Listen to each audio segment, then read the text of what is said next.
sound. That's what we're working on this week, scientists, and last week. And last week we learned that when we make a noise, it vibrates the particles in the air.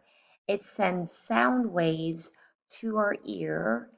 It hits our eardrum, it vibrates our eardrums, it sends signals to the inner part of our ear up to our brain, letting our brain know what we heard. We talk that sound travels so fast because the moment it happens is when we hear it. So sound travels quickly. And this week we'll be studying how we communicate using sound. Now there's lots of ways we communicate. I could do something like this and I communicated. What would be something I communicate when I'm clapping? Maybe I'm cheering for a game and I'm excited, right? That's one way to communicate without talking. But we also communicate often through talking. And I was thinking of a Bible verse this morning that our words should be, let no corrupt communication proceed out of your mouth. God warns us that that when we use our words to communicate, we need to make sure it's not corrupt or mean, but instead use it, our tongue, our words, the way we communicate, not to be corrupt and to tear someone down, but instead use it to build someone up, to let them feel good about themselves. So while we're studying sound, while we're studying communication, God speaks about this often in Scripture. There's a lot. I was thinking about that this morning. I was thinking, wow, there's a lot of verses that talk about our tongue, but that one particular one, like, let no corrupt communication proceed out of your mouth, but that which is good for edifying, for building people up. So while we're doing this study, let's make sure we use the way we communicate with other people to build them up, to encourage them, and let's not use it to tear them down. That will be a good practice for us this week while we study sound and a good reminder. So sound is all around us. We use lots of ways to communicate. Let's look at your book for a few minutes about sound, and then we're going to end it with the Brain Pop video on sound. By the end of the week, we will be making a band. We will be making our own instruments and having a band. So that will be our end of the week science lesson. So be thinking about that as we go through the week.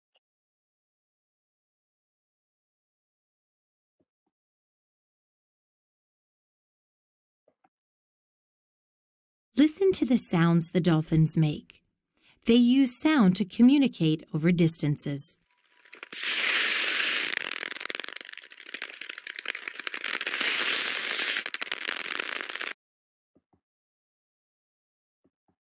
By the end of this lesson, you will be able to explain how people use sound to send messages over a distance.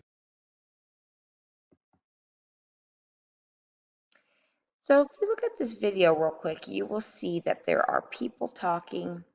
We just watched a little video that even animals communicate using sound. You're also going to see that a little bit in the Brain Pop movie. But people do as well. All sorts of sounds are going on in this video. I thought maybe that would make a noise. I thought it did, but I can't hear it when I kept playing with it. But we know this dad is calling to somebody. The kids are playing. The guitars are plucking. The man is on the telephone. I bet you right now, if you were to stop the video even, or while I'm doing this video, you can hear sounds all around you. Your dishwasher might be running. Your brother might be watching TV in the other room. Someone might be cooking in the kitchen. So we use sound to communicate all the time. Communicate means to share information. What is a way to communicate with sound? Choose all correct answers. So Drawing, singing, talking. which ways were ways to communicate? Singing is a way to communicate through sound, and talking is a way to communicate through sound. Let's watch our Brain Pop video on sound. This week we will discover more ways that we communicate through sound, and then we will end it by communicating and making a band at the end of the week. So enjoy your brain pop video.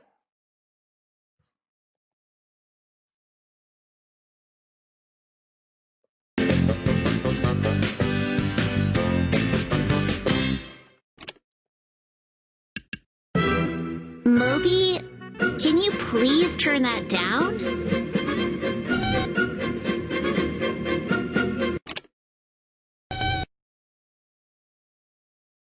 What is sound?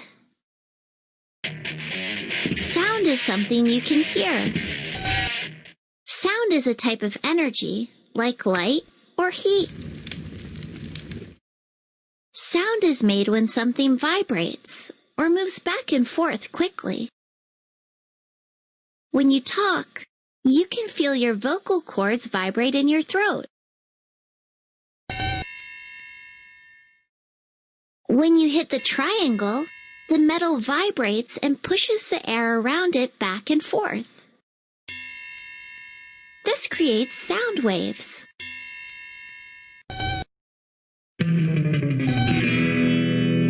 Yeah, it's kind of like that. When you throw something into a pond, it pushes the water to create little waves. The way the waves move across the water is kind of like how sound waves travel through the air. Except you can't see the sound waves.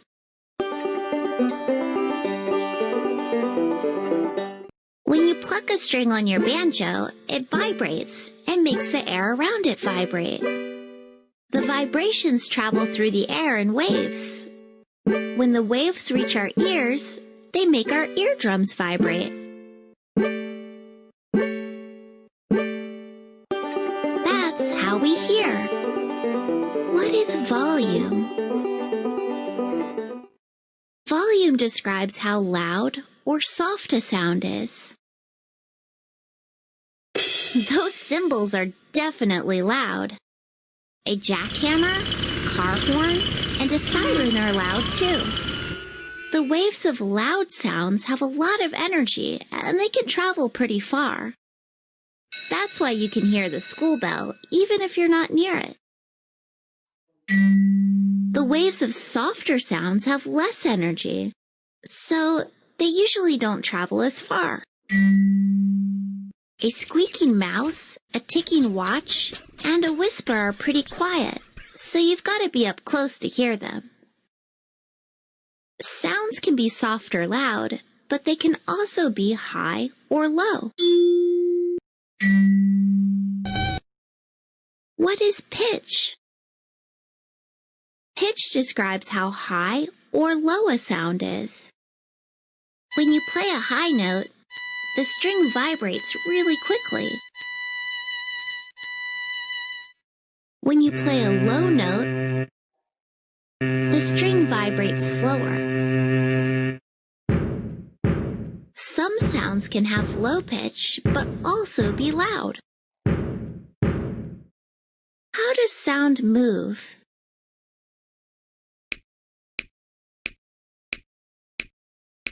Sound can travel through air. It can also move through solids and through liquids. Low-pitched sounds travel really well, even in the ocean.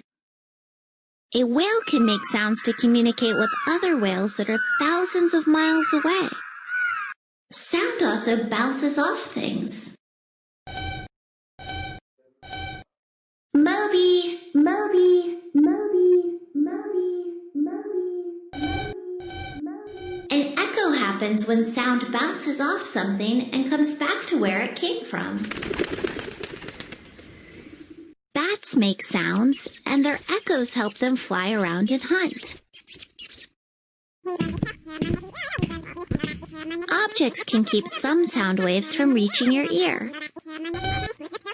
When Mia talks on the phone, she can be pretty loud. But when she closes her door, it gets a lot quieter. The door bounces some of the energy back, but it also absorbs or takes in some of the energy. Even though the door is closed, you can still hear Mia. people who work in really loud places use earplugs. Earplugs block a lot of the energy of the sound waves. When I have earmuffs on in the winter, it can be hard to hear.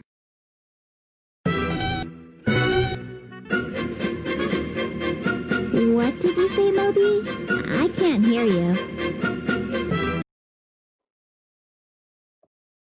Great. She did a great job reminding us and teaching us some more ways that sound travels.